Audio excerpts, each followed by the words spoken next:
How's it going? This is Francesco from Light the Torch, and you're listening to my chapter of As the Story Grows.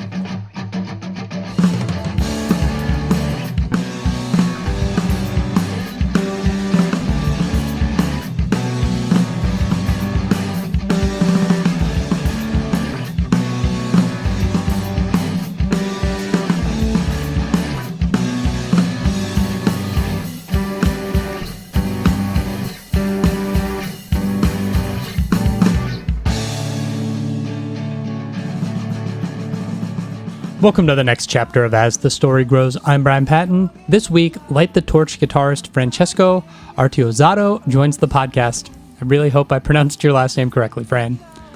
Fran chats about moving to and adjusting to life in America, how joining All Shall Perish was a dream come true, the transition from The Devil You Know to Light the Torch musically, and how COVID delayed the band's new record, You Will Be the Death of Me. You Will Be the Death of Me will be released this Friday, June 25th on Nuclear Blast Records. Make sure you check it out. This was a blast, and I hope you guys enjoy my chat with Francesco from Light the Torch.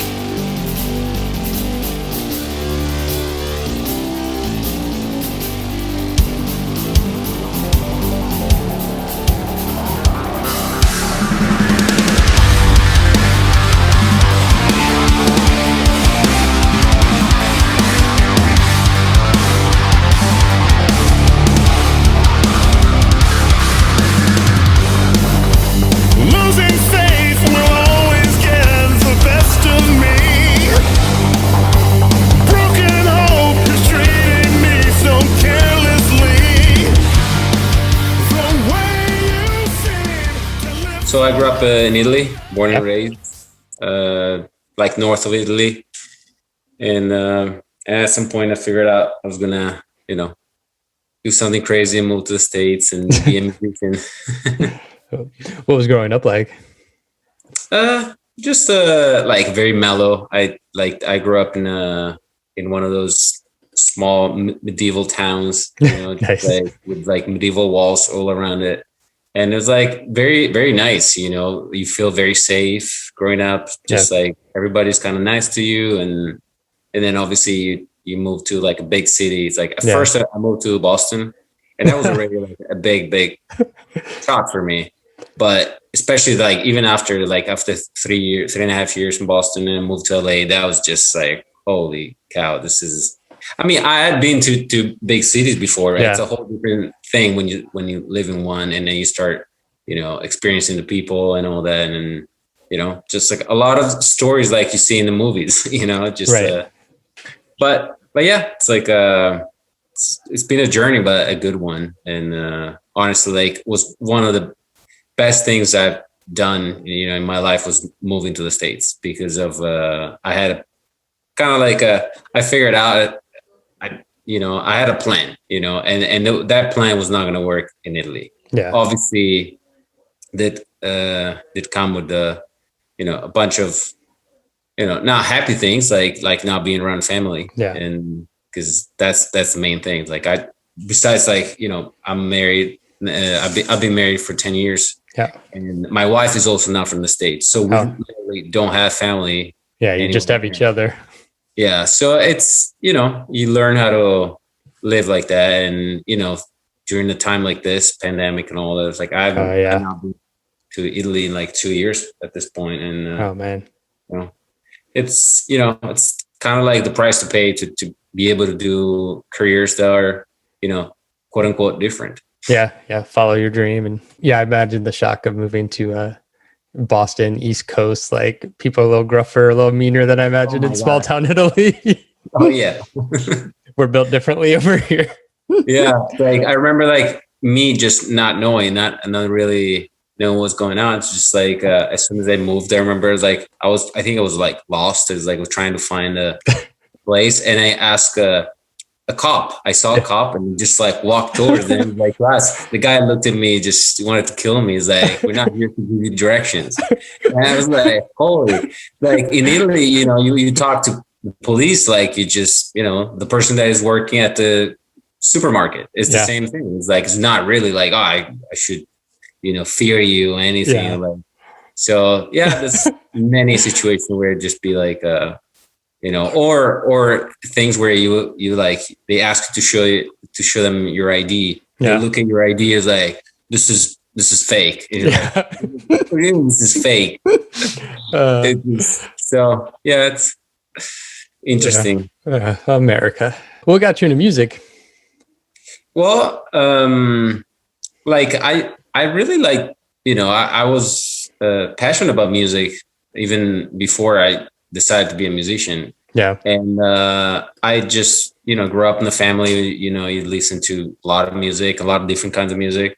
And my parents would take us to concerts, there'd be like classical music, it'd be like pop, it would be rock, it'd be like literally anything, Mm-hmm. And I think obviously that was like a big thing. And the fact that also like my cousin and my brother play guitar, but for some reason I never thought about playing guitar because they were already doing it. Yeah. And so when I was about 14, I kind of like, I had a friend who was playing the saxophone, and I asked my parents like, hey, can I try that?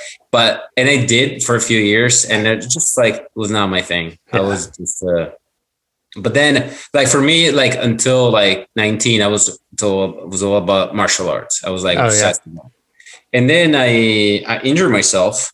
And then it was one of those things where, it was like my right foot. And then they told me, like, you won't be able to really, stand on and then put any pressure for 6 months.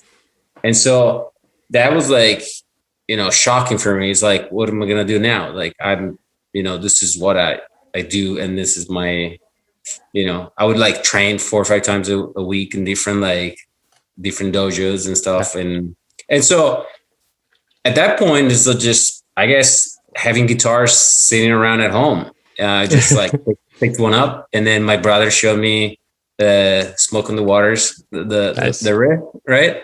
Yeah. And then, like right after, kind of, I just like started getting like more and more interested, and within a week, I was just completely sold. I was just like, this is it, man. This is I was already telling my parents, like, I already found the school. It's like Berklee College of Music. I need to move to Boston. Nice. This is what I want to do. And I was 19. My parents were like, well, what about university and all the normal things? So, but yeah, I was like, pretty much, I fell in love right away. It was special. That's awesome. Were you already a fan of metal then, or? Yeah, I was listening to some metal, nothing like too extreme. Mostly like rock and stuff. Like my brother had some bands he was playing that were like more like metal. Yeah. And obviously, like, it's, to me, it's right away, I kind of, it was just fun to listen to music where, you would hear the instrument I was learning more, right? And then you hear all the solos, and I started getting like into all the guitar heroes, Steve Vai, Joseph Piani, the Ingrid Malmsteen, and then bands like Dream Theater, and then so it's just like all the technical stuff. It's So that was like, so if you just picked up guitar at 19 and then were like, I'm going to Berklee to learn to play guitar and master this, you never played in bands up to that point? No. And so like I went to Berklee. It took me like 2.5, 3 years to kind of like get to well, first of all, you need to audition, and you need to they need to accept you. And also being Italian, I had to, couldn't really speak English. Yeah. So I had to take English classes to pass like some tests just to be able to, and then did that. And then meanwhile, you have to wait for all the paperwork with like the visas and all that stuff. Like that takes a long time. Yeah. And meanwhile, I was just studying all day long, and then I went to a music school over there, and then I had like different teachers, but just like trying to just be ready for, I knew already is like what was needed like at Berklee. So I was like preparing kind of like, and in fact, I was able to basically skip the first year at Berklee because, so just preparing the right things. And so just a lot of practicing and now going to school. Yeah. What was that experience at Berklee like for you? Oh, it was amazing. I was literally like, was it feels like the first time for the first time in my life, it felt like I was in the right place. Yeah. It felt like all these people are like me, just like they're so passionate about something. And then I don't know, it's just like, especially the last few years before moving to the States, I was kind of like having a hard time connecting because again, it was my, I guess, my fault for being just like only caring about playing guitar. But even with like friends and like, I was just not interested in doing the things that you're supposed to kind of want to do, go out and, hobbies or anything. It was just like, this is what I want to do. And the fact that I knew I was starting late because everybody was telling me, it's like, wow, 19 is kind of late. So you better, figure things out pretty fast. Yeah. And so when I got to Berkeley, just like, wow, all these people are like me. That's all they care about is just music and hang out with musicians. And so it's like, just like from like meeting one of my best friends, absolutely best friend, and who was like my roommate. Mm-hmm. And then the group of people that we just had like over there of just like friends and just going to concerts and, hang out, play together and talk about music. And it just like, and for the first time, it's like, wow, going to school is so easy. It's like, I don't even, it's just like, they tell you like, oh, you study this. Like I was going to study this no matter what. So so it's like such a good experience. And it was also, in a way, it almost felt like at first, like the first, few months were really rough. Like I had to tape every class. Like when I'd be in class, I would have to record everything. And then I would go home and listen to it back because I couldn't really understand half of the stuff they were saying. Because they were like teachers would speak fast, Yeah. And then, but I picked up like, probably like in 6 months, I was finally able to just like follow, classes and everything correctly. And then, after that was like kind of like the difficult time to get adjusted. After that, like it almost became like the easiest time in my life. Yeah. It's literally like I lived, not in the dorms, but nearby a school. So just wake up, go to school and go to a bunch of classes that you're super interested in. And then that's it. That's your day and just practice. And so it's easy. It's what came after it. It was like after I graduated and I moved to LA, that was the toughest, time of my life for sure. Yeah. So were you just focused on school while you're at Berkeley, or were you like looking at bands and playing with other people around that time too? So I also started playing with a band, and it was all like people from Berkeley. Okay. So, and that's actually when we moved to LA. I have a degree in film scoring from Berkeley. And so, and the drummer that I was playing with also had a same degree. So obviously for us makes sense to, the place where you move to is LA. And so the rest of the band moved also to LA, but the bass player stayed on the East Coast. But so when I moved to LA, we were really focused on just like make the band like happen, and and meanwhile looking for jobs for anything that was like film scoring related. That's cool. Have you done any film scoring since then? I did like the first few years. I like actually my first job here in LA. I worked, obviously I'm sure you're familiar with Big Brother, the reality show. So I was like working the audio music department for 2 seasons. Okay. And then I was like doing some other projects like student film kind of like projects and stuff like that. And then I started assisting a composer here. And actually it was this composer who told me, like he knew how much like I wanted to actually tour and play. Yeah. Right. And he actually kind of motivated me to just like focus on that one thing, because I kept saying like how much I wanted, to just try that and travel and do things. And so, and I think it was like, at that point I decided like, okay, the film scoring thing. I mean, for me, the film scoring degree was also because once you're in school, I felt like just go to school just to play guitar kind of felt like almost limiting. It's like, I can't, it's like, I want to learn like other things that I'm probably not going to be able to learn later on. Yeah. And so with film scoring, there's a lot of composition. So you learn, you do like all the, classical composition, a lot of that. And then you do all the, like, music technology, quote unquote, classes. So you start like learning. That's when I started to learn how to edit the audio files and things like that, how to program MIDI. And this is years ago. So it was like still like, not now, it's like pretty much everybody's, even everything's kind of easier also to do. Right. But at that time, it's like, it was a good introduction for all that, and being able to finally record myself and do things like that. Yeah. I went to school for recording engineering, and everything was like analog. And then it was like quickly everything switched to Pro Tools right after I graduated. And it was like, oh, okay, great. So what was the trajectory that led you moving to LA into where you joined All Shall Perish? Well, so when I was in LA, like I was saying, like playing with my band, at that point, finally my band was like, getting some good gigs here and there. What was the name of that band?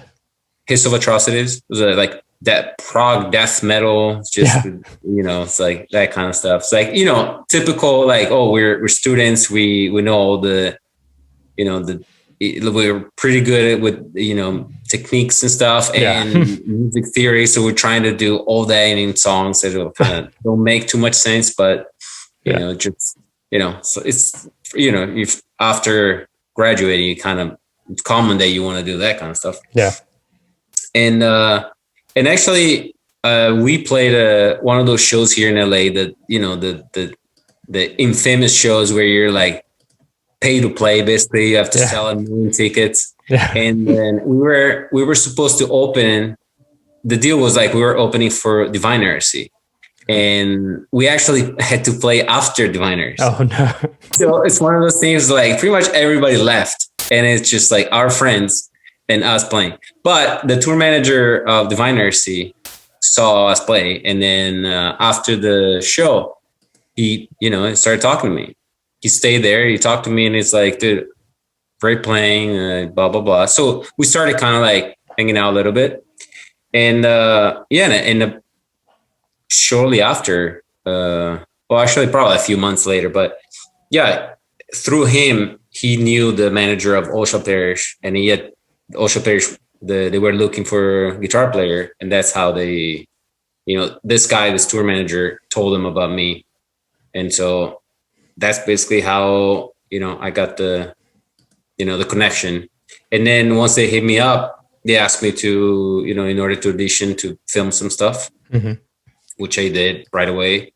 And in the same week, that weekend, they already flew me to San Francisco, and then they told me, it's like, if you're up for it, like we going on tour in 2 weeks.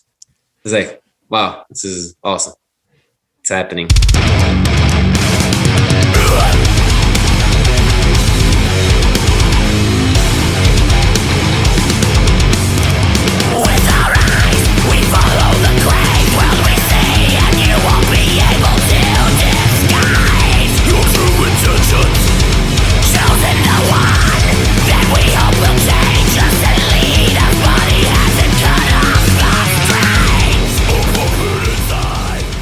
What was that experience like for you? I mean, it probably wasn't your first time in studio and playing gigs, but what was that experience on a bigger stage?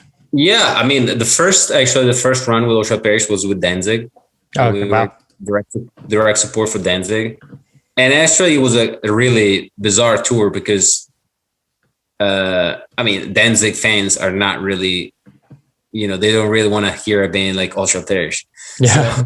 So it was actually like weird, but I understood. It's like, obviously that was like probably not exactly our crowd.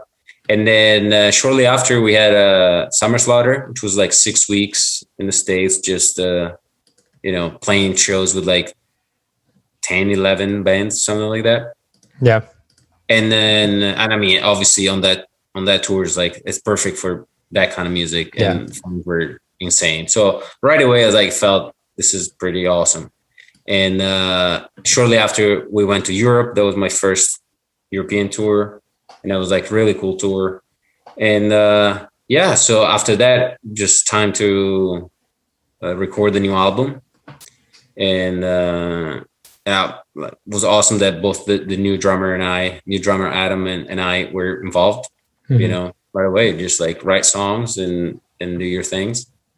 Yeah, so it's just like really, really, exciting, because also like when things start moving, so you get, like companies that started like, want to endorse you and things like that. And those are the things, when I started playing, you look at like a guitar catalog and you see the pictures like, wow, one day, and those things start happening. You start, doing interviews, start seeing like yourself like featuring magazines. And so it was like at first, like, it was like so much excitement. Yeah. Awesome.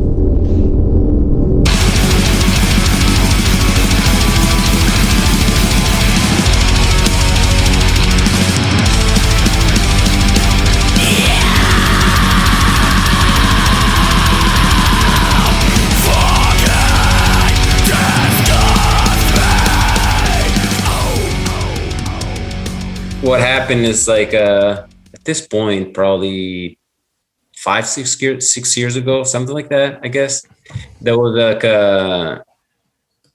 there was a lawsuit with basically the original drummer from the band suing the new band, basically. Oh. The newer band, which was like whoever was left in the band. Yeah. And that created a lot of issues, because at that time we were working on album 5, which basically was done. Yeah. Oh, yeah, it was like basically ready to get mastered. And then all of a sudden it's like, well, we can't release it. There's a lawsuit. And that thing kept going for years and years. And now it's like, it's still very complicated. So it basically became like, you can't do anything with this name anymore. Oh, man. And then thank God, actually, this was like a year and a half before we had started WNO. Yeah. So at that point, it's like, well, okay, I'm just going to focus on this. Yeah. And so I was lucky to have that, Yeah. How'd that start? How'd you get connected with Howard? So the drummer, we had John and John Sankey, and we met here in LA. He was also, like, at the time when I was playing with His Atrocities, he was playing with his own band. And that's how we got in touch. And we always talked about, like, at some point, maybe let's write some songs. And then finally, in between tours with Old Shop Parish, I started working on some of the stuff with him. And once we got to like something like 10 demos, things like that, we were thinking like, okay, stuff sounds pretty good. We should try to find a singer. And pretty much like he had Howard's contact through Howard's old publicist. Okay. And then we're just like, okay, let's give it a shot. Let's send him an email. And then Howard didn't reply for probably like 2 weeks. And all of a sudden replies like, I'm into this. And that was it. It's like, okay, I'm going to come to LA. And as you can imagine, like, as soon as Howard, like, it was, doing music again, we had a lot of interest from like record labels and managers. And so already the first time he came down, we were like meeting managers and talking to labels. And then very quickly it became like, we're going to do a record, and we're going to go on tour, and we're going to all these things. And none of us were prepared. I mean, I was actually, at first I was stressed out because I had, the schedule with Ocean Parish. So I was like, also thinking like, how am I going to make this thing work? Yeah. But then at the same time, like, basically at the same time, like, Ocean Parish was just, all that crap started happening. And then by the time I was done with that band, kind of, we started being very busy with that, So it's like, that's how it happened.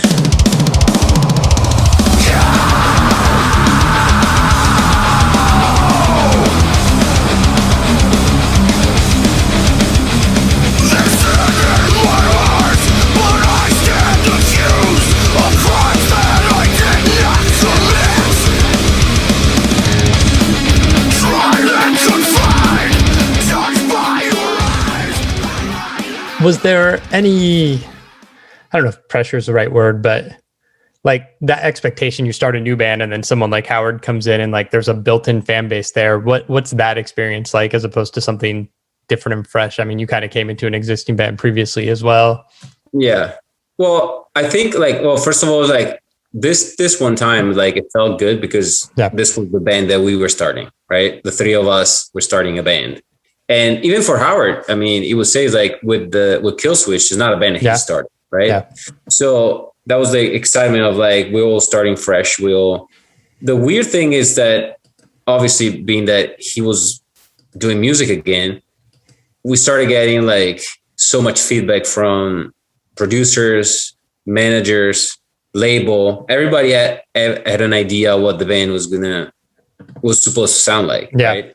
So, I mean, to be honest, like even a lot of the demos are like the things that we're trying to do kind of started getting changed. And obviously there'll be like people being like, hey, fans are going to expect a certain kind of sound. Mm-hmm. But we were like, but we don't want to do that.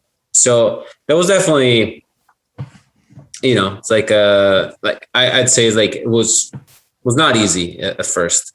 And I think like that's also why it kind of took us a little bit with the second record. And then finally, when we were free to finally do what we wanted, with Light the Torch, that's when it really feels like that's when we started the band that we were supposed to start, Yeah. Yeah. More legal troubles leading to another band, not dysfunction, but a change in name. With Light the Torch, like that first record is so different from the Devil material. Did you feel a freedom? Like, did it feel like a new project where you could do different things? Yeah, absolutely. It's for us was like starting from scratch. That was like a new project. Just the three of us, like, bass player Howard and I, Brian, Howard and I, basically, that's what we were doing with Devil. We also with that drummer and John, who was also the main issue for us, why we decided to change name. So I think like at that point, it really felt like now we can start, fresh. We can do exactly what we want. And I think first of all, we were all in a better place mentally in life, and just like things just, I don't know, just like I don't want to say like a second chance or second opportunity, because, a lot of people still think they still see the two bands as kind of the same band. We just changed them. But for us, it's completely different band, and it does feel like a different band. It's just the same people, but almost the same people. Yeah, it's like a refresh button because like there's definitely a sonic shift in sound from Devil to Light the Torch. Yeah. How'd you guys end up going with Nuclear Blast? Well, so we were signed to Nuclear Blast with Devil right? Yeah. And then, at that time was just like, we had talked to other labels and we had meetings with other labels, but, having Monty Connor from, it's like a legend in the music industry, like being so pumped about us doing something, it was like, it was really cool. And, it's been like a good partnership. I would say like throughout this whole time. Obviously, after the second record, Devil, with having legal with the name and all that, even the label was just like, holy cow, it's like, what's going on? Also because Oshaperish was also Nuclear Blast too. So they must have thought, it's like, okay, when Francesco's doing a band, like drummers give trouble, and but no, it's like once we basically, like, I think what was cool that actually, like, we didn't know what was going to happen with Light the Torch in terms of being with the same label. We didn't even know they were going to want it, right? Yeah. So we decided, us as a band, we funded like the pre-production and the recording of the first Light the Torch, because we said, like, we really believe in this, and once labels will hear it, we have no doubt that we'll find a place. And then Nuclear Blast were actually the first to hear the first few demos. Mm-hmm. And right away, just like, oh yeah, now it's like, we didn't know you guys wanted to do this. Now, yes, we absolutely want it. And so it's like, and same thing with this, record. I'm like, it's been so good at this point. It's like, it feels like, you always hear stories of people being signed to labels where you feel like you don't matter. Yeah. And it's kind of like, and I mean, I kind of experienced that with my solo project, when, it does happen. But with this label, like knowing that, they really care, and, it just feels good. It just feels good. You don't feel ripped off like many musicians would say about labels. And, for us, it's just been a great relationship. We, hang out with Monty, like anytime we can, on the road. And he's a great guy. He's got, it's like, it's a very, very good family, now.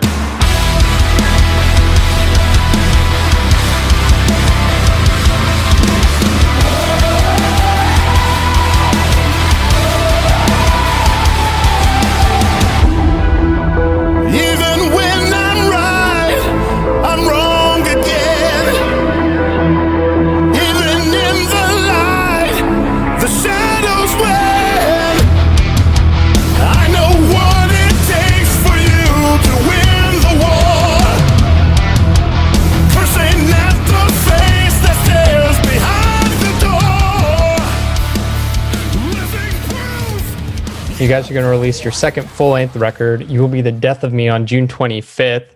How'd you guys get hooked up with Alex from Whitechapel to play drums on this album?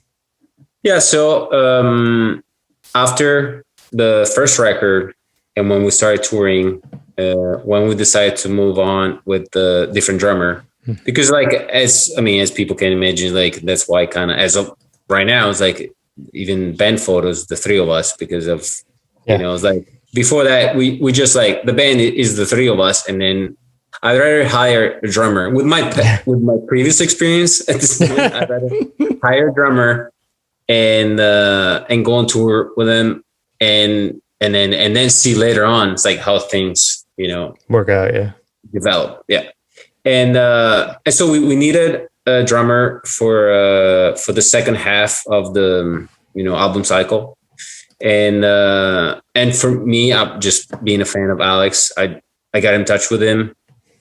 He was like too busy with his schedule with touring Whitechapel and all that, so that didn't work out. But when it was time for us to do the record, to me that was like, ideally, like I would love to have him play. Yeah. And I told everybody, and even like met, even the producers, and then they were familiar with him, and everybody was on board, obviously. And once we got in touch with him, he was available. That was really awesome. And just such a smooth, like a process with him in the studio, preparing the songs, just recording. The guy's a maniac. He's such an incredible drummer. He's and not only is one of those drummers who can basically play anything, but it also has like an understanding of like the musical sense of like what the song's supposed to be. And so it's like, obviously with us, like being we're one of those bands that it's like especially like when I write the music, I try to have every element like already kind of figured out, even the drum. So, but obviously it's not that I'm programming drums because, I think I'm better than the drummer. Yeah. It's just that you have an idea like of the grooves, right? Yeah. And the grooves are such an important part of a song. And a guy like Alex, he literally in every part, I was like shocked, even being at the studios, like how, he would keep basically the same grooves, but add this flair, this like just great musicality to the parts, and it just and it makes it sound like I think in a way a drummer can really make a band sound modern. Yeah. In in the way that's like on this record, especially, like it's one of those things like if you just listen to a song once, you probably be like, oh yeah, that doesn't seem like too difficult. But then once you're actually really listening what it's doing, it's like, that stuff's not easy. Yeah. And, but it's also like, it's not really what's important that it's easy or not easy. It's just that it does sound like there's an extra layer of interest to me when I listen to a record played by a great drummer. Yeah. Yeah. Like the opening to More Than Dreaming that kicks off the whole record is like this phenomenal, like, yeah, his drumming's great. It sounds great on this record. Were you trying to do something musically in your writing on this record than even the previous Light the Torch record? If I wanted to do something different, or was your intention in writing to do something different, maybe more melodic, or just? Yeah, I mean, I think like, so I think the record, the previous record, I guess was not as planned as this one was. Okay. Like basically with the starting a new band with the first record and just presenting music that we didn't really know at that point, how people were gonna react to it. It's like even the two main singles from the previous record are songs that kind of I don't think people would have expected from a band like us, because they're like, quote unquote very commercial. Yeah. And but once we saw the response, and like at that point it's like it felt like, okay, now we have the confidence that we can really push and develop that element, right? Yeah. And so that was like a conscious effort, I think, like from the get-go, to start with that in mind. And I think just the fact that we're more and more learning how to work together.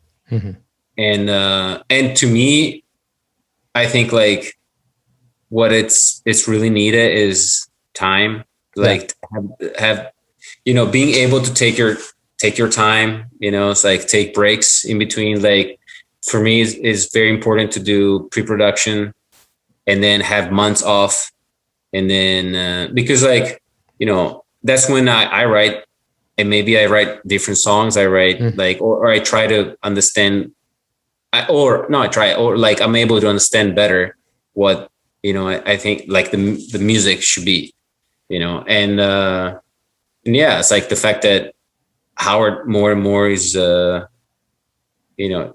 and I think, and kind of like really musically are on the same page in many ways. And obviously like once we develop certain ideas in the studio with Howard and Ryan, there's just a very different, just a more natural flow. Just like things happen now just without overthinking, Yeah. And so I think like that's kind of how this record, how I see it, like kind of like things happen more easily, you know. It's like you had to almost like, I don't want to say force, but you had to just kind of really try hard to make things happen before, and now just things happen, just I write something and send it to Howard, and then it's just he shows up and he does like first take and amazing melodies, and everybody's like mesmerized, like what? And he's always like in the studio, it's so much fun to just be there, because he's always like, oh, I think it's gonna suck, but let me give it a shot. And then he goes in the booth and then he does like a take, and everybody's like, wow, what a melody, what a just like so it's a pleasure to just work together. Yeah, you have a repertoire now where you like know how you might approach something or write to his vocal style more than you did at the beginning. Absolutely. For me, that's a big plus now. Just like understanding like his skills, abilities, like just more, and also like, well, I mean, since we talk so much, like also knowing what he wants to do, like what he wants to moving forward, what he's trying to do, where like he's so it's we're both like, all three of us, we're not afraid of really like, for what we know, like next record could be very different. It's like it just like it gotta feel right for us first, and then And I think we're pretty confident that even if we were to do something like, more in either, even either heavier or not heavier and lighter in a way. Yeah. We're confident that we will still be able to present a good product. Yeah. How'd the pandemic affect this release, if at all? Well, I mean, it really did because so we finished the record end of February 2020. Oh, damn. So a few weeks before the pandemic. So we finished the record and we went on tour right away. And the record was supposed to come out last summer. Oh, man. And so we had all these awesome things planned for the year. And so it literally like 3 days into the tour, everything got canceled. It was like fly home. And what's going on now is obviously like, well, we're not putting out the record now. Yeah. And then for a little bit, we were talking like, oh, maybe we'll put it out at the end of the year. And then maybe we'll put it out beginning of the year. But we started seeing how things are developing in a way that like everybody's hoping that, by the end of the year, we'll be able to just, in a way or another, just be back, hopefully be on tour and or at least play shows. Yeah. So, and also like for us, it gets to a point where we want to be creative. We want to do more records, We just don't want to sit and wait for the record. And honestly, I gotta say, like for me, it's hard to start writing music if I still have a record that is not being released. Oh, yeah. So I kind of need to have this record to be released to finally start writing the third record. And, it's like, I know a lot of people used last year to write music. For me, I was like so spent after being done to studios, like just, it was just basically a year and a half of just working on the music and between like demos, pre-production in the studio and just revisions over and over. Like, just, I got very obsessed with the stuff. And this time I got way more obsessed than I ever been with anything. And so after for me, I remember like the feeling like of going on tour. I was so happy because I said, this is the best way to just now put this behind. It's like, it's done. And now you had to just sit on it. Yeah. And now, I can just enjoy going and play shows and do the other side of this job. Right. It really felt needed, but obviously didn't happen. Yeah. So a year later, it's finally coming out. I mean, are you guys planning or hoping or thinking like in September we'll tour or like maybe December? Like, is it just like, we have to get this out to be done with it to get it out? Yeah. So right now there's like shows starting to get announced for like fall. And I'm seeing there are even bands are announcing things in July and August. So it's, I don't know. Yeah. But you guys are supposed to play Furnace Fest, right? Yeah, we have a couple of festivals in September.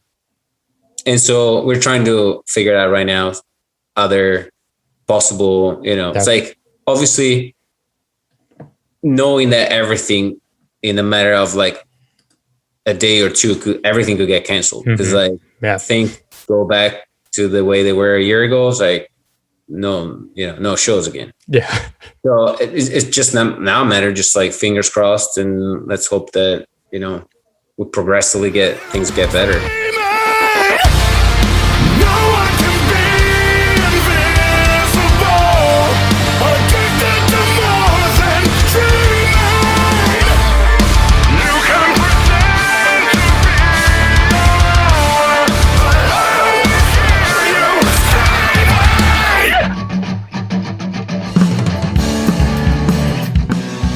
Thanks for listening to As the Story Grows.